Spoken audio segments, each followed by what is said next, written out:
File 031. This file was confirmed real. Collected from newspaper records, police documents, and one DNA test that shattered a family's legacy. In 1912, a boy named Bobby Dunbar went missing.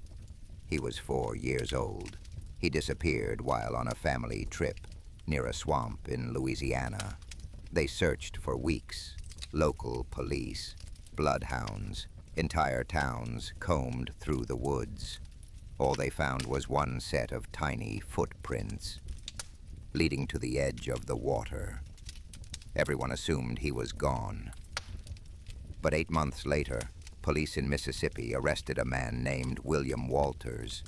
He was traveling with a young boy, same age, same features, same name. The authorities were convinced. They said it was Bobby. The Dunbar family said it was Bobby. And just like that, they brought him home.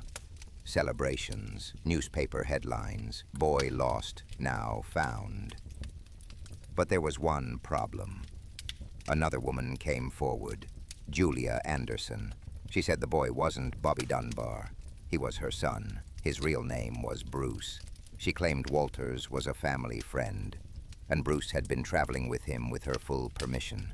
The child, confused, scared, didn't seem to recognize anyone. Not the Dunbars, not Julia. At one point, they brought him into a room with Julia and asked if she was his mother.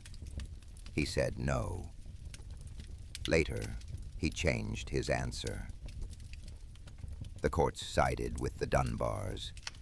Julia was called unstable. She didn't have money. She lost. The boy, Bruce, or Bobby, lived the rest of his life as Bobby Dunbar.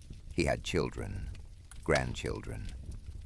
He died in 1966, believing he was the child who vanished. But in 2004, the truth came out. One of Bobby's granddaughters, Margaret Dunbar, started digging.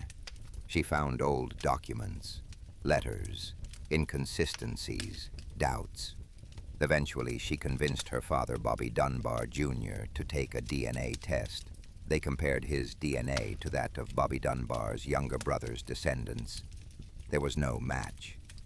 The boy who was rescued in 1913 wasn't Bobby Dunbar.